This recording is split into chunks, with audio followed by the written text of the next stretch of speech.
are listening to SBS. استرخوا مع موسيقى من حول العالم على SBS Chill. استمعوا ل SBS Chill على تطبيق SBS Audio App.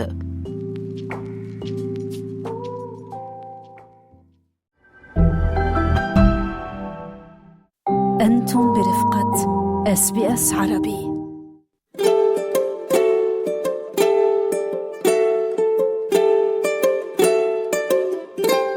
تحت المجهر. مرض السكري لم يعد مجرد تشخيص طبي، بل أسلوب حياة يومي مليء بالتفاصيل الصغيرة التي قد تصنع فرقا كبيرا. لكن هل نتعامل معه بالشكل الصحيح؟ وهل هناك أخطاء شائعة نقع فيها دون أن ندرك؟ للحديث أكثر تنضم إلينا اختصاصية التغذية ومرشدة السكري ريم بشور. أهلا بك معنا. أهلا جورج. بداية ريم، ما هو أكثر مفهوم خاطئ تسمعي من مرضى السكري؟ من أكثر المفاهيم الخاطئة إنه مريض السكري لازم يوقف السكر أو النشويات تماما حتى يتحسن، بس بالواقع إدارة السكري ما بتعني حذف مجموعات غذائية كاملة، تعني اختيار النوع المناسب والكمية المناسبة وإتباع نمط غذائي واقعي ممكن الاستمرار عليه. هي طبعا المفهوم الخاطئ اللي بتسمعيه دائما. طيب أنا بدي أسألك هلأ، شو الأبرز الأخطاء اليومية اللي بيرتكبها مرضى السكري بنظامهم الغذائي؟ من الأخطاء الشائعة تخطي الوجبات أو تناول الطعام بشكل غير منتظم أو قطع النشويات تماما أو التوقف عن أطعمة صحية مثل الفاكهة من دون توجيه مهني. وبعض مرضى السكري بيركزوا بس على كلمة سكر وبينسوا الصورة الأكبر مثل حجم الحصة وجودة الطعام وانتظام الأكل خلال اليوم. طيب الامتناع التام عن السكر هو فعلا هو الحل؟ لا أبدا، هذا مو الحل. الحل مو الامتناع التام عن السكر، الحل هو تقليل الأطعمة والمشروبات العالية بالسكر المضاف وبناء نمط غذائي متوازن. بعض السكريات الطبيعية وبعض مصادر النشويات الصحية ممكن إنه تبقى جزء من الخطة الغذائية المناسبة لمريض السكري. طيب حكينا قبل شوي عن الحصة وعن الشائعات والإشاعات التي يعني يتداولها مرضى السكري. ماذا عن هذه النشويات مثل الخبز والأرز؟ يعني هل يمكن تجنبها أم فقط نركز عن الحصة؟ لا، مو من الضروري تتجنب الخبز أو الرز بشكل كامل. الأهم هو النوع والكمية وطريقة دمجها بالوجبة، مثل اختيار الأصناف الأعلى بالألياف أو الأقل بالمؤشر الجلايسيمي لو جي آي إذا كان هذا مناسب، مع الانتباه للحصص وموازنتها مع البروتين والخضار. هلا أنا بعرف حدا بيقول لي إنه أنا ما بقدر أكل بالليل لأنه بيعلى السكري معي، وما بقدر أكل الصبح لأنه السكري كمان ممكن يعلى معي. بدي أسألك عن توقيت الأكل. هل توقيت الأكل فعلا مهم بقدر نوعية الطعام؟ نعم، اثنيناتهم مهمين. نوعية الطعام مهمة، لكن انتظام مواعيد الوجبات بيساعد كمان بضبط الشهية والطاقة واستقرار سكر الدم، خصوصا عند بعض المرضى يلي بيتناولوا أدوية معينة. الرسالة الأساسية هي تجنب الفوضى في الأكل أو ترك فترات طويلة جدا بدون طعام، أو تترك إنه ما بدك تترك فترات طويلة جدا بدون طعام، أو الأكل المستمر طوال اليوم. بدك تنتبه من هالأشياء هيدا. يعني إمتى يأكل مريض السكري؟ يعني قبل النوم مثلا ما يأكل شيء أبدا؟ وقت الصبح شو لازم يأكل أو شو لازم يأكل قبل النوم؟ 3 وجبات على القليل، 3 وجبات أساسية باليوم. وكل مريض فرق حسب الأدوية اللي ما ياخدها، حسب النظام اللي عنده، حسب الشغل. في منهم بيشتغلوا شيفت تايم شيفت ورك وهيك شغلات كلها.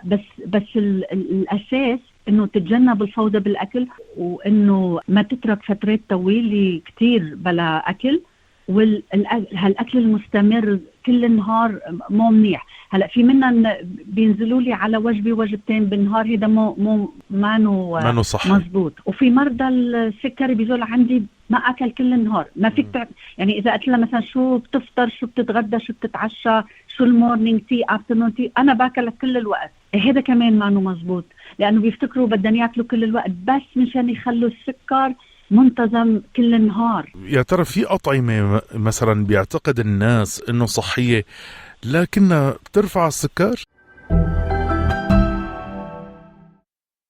SBS سبورت، الوجهة الأولى لعشاق الرياضة، ركوب الدراجات الهوائية، رياضة السيارات، ألعاب القوى العالمية والكثير. زوروا sbs.com.au/sport. أكيد مثل عصير الفاكهة والسموذي، الكميات الكبيرة من الفاكهة المجففة كمان، اللبن المحلى، وبعض حبوب الإفطار. وحتى بعض المنتجات المكتوب عليها بدون سكر مضاف، إذا هالمنتج تطلع عليه وبتفتكر إنه صحي، هذا ما بيعني بالضرورة إنه تأثيره على سكر الدم منخفض. وخصوصي المكونات يلي بتقلك يا أما no added sugar، يا أما بتقلك مثلا artificial sugar وهي شغلات. يعني هي ممكن مثلا كمان تضر مريض السكري. هي أكيد.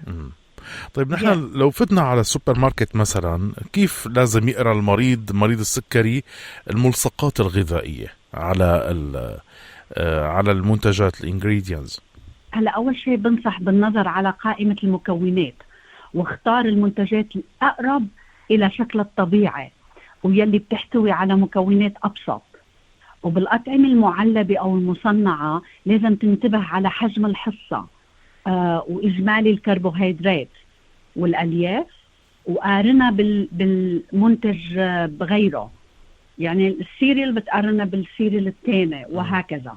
وعدم الاعتماد فقط على العبارات التسويقية مثل صحي أو طبيعي أو بدون سكر مضاف وهيك شغلات، هذه لازم ما تنتبه عليها. لازم تركز على الأشياء هديك، تطلع على المكونات البسيطة هي أحسن، وبتطلع على الحجم الحصة وبتقارنها بالمنتجات المناسبة إلها. طيب إذا بدي أسألك على وجبة يومية بسيطة ومتوازنة بتنصحي فيها، شو ممكن تكون؟ القاعدة البسيطة كتير كتير هو نموذج الطبق الصحي. شو معنات هالشيء؟ نص الطبق خضار غير نشوية، وربع الطبق بروتين خفيف، يعني مثل الجزر، كوسة، هيك شغلات مثلا بيكونوا بالاير فراير مثلا أو أي شيء؟ ايه الغير نشوية، يعني مانا بطاطا، بامكن وهيك شغلات. نعم. والربع الثاني من الطبق هي نشويات ذات جودة جيدة، مثل الخبز الأسمر، الرز البني، أو البقوليات، أو أي خيار مناسب منخفض المؤشر الجلايسيمي، نحن بنقول له لو GI بالإنجليزي. نعم. هذا نموذج عملي وأسهل للاستمرار من الأنظمة الآسية، وبيشبع. وأهم شيء يشبع، بيشبع كتير بيشبع. نعم. ولفترات طويلة كمان، يعني وقت اللي بتتغدى يعني بتضل شبعان لساعتين ثلاثة بعد الغداء أو الفطور أو العشاء. حلو. ومين من كان بيقدر يأكله؟ مريض سكري أو غير مريض سكري؟ نعم. ايه اكيد. وهو بنفس الوقت مثل ما تفضلتي وحكيتي هو صحي جدا. طيب شو دور التوتر وقلة النوم ريم بارتفاع السكر؟ اثنيناتن لهم دور كبير. التوتر ممكن انه يرفع سكر الدم مباشرة من خلال هرمونات التوتر.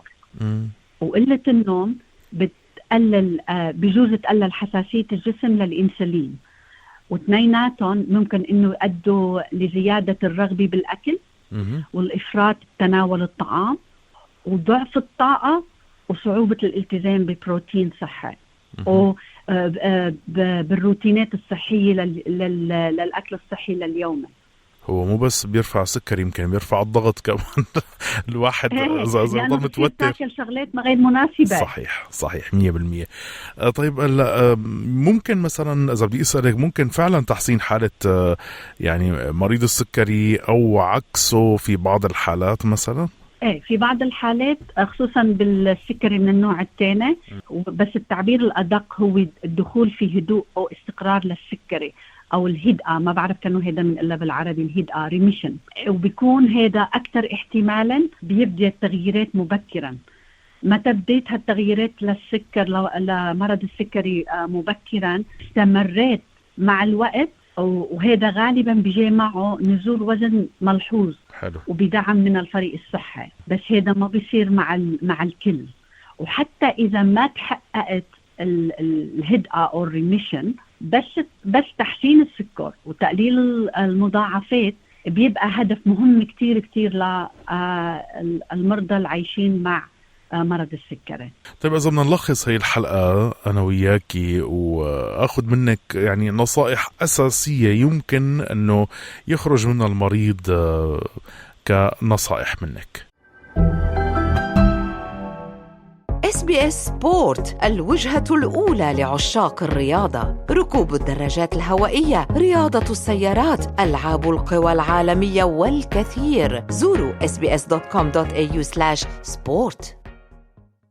أول شيء ما توقف النشويات الصحية بشكل عشوائي، بس تعلم كيف تختار النوع والكمية المناسبة. الشيء الثاني قلل الأطعمة والمشروبات العالية بالسكر المضاف والمعالجة بشكل كبير، بدل ما أنه تخاف من كل الأكل. الشيء الثالث اطلب المساعدة مبكرا كتير من المختصين المؤهلين، لأنه التوجيه المبكر بيجعل إدارة السكري أسهل وأكثر فعالية. فإذا إدارة السكري مستمعينا لا تعني الحرمان مثل ما قالت ريم، بل الفهم الصحيح والاختيارات الذكية، وهذا ما حاولنا تسليط الضوء عليه اليوم. كل الشكر لك اختصاصية التغذية ومرشدة السكري ريم بشور، نورتينا بSBS عربي. أهلا وسهلا جورج، أنت نورت كمان. نشير إلى أن هذا اللقاء يقدم معلومات عامة فقط. لمزيد من التفاصيل عن حالات خاصة عليكم استشارة طبيبكم الخاص. أنتم برفقة SBS عربي.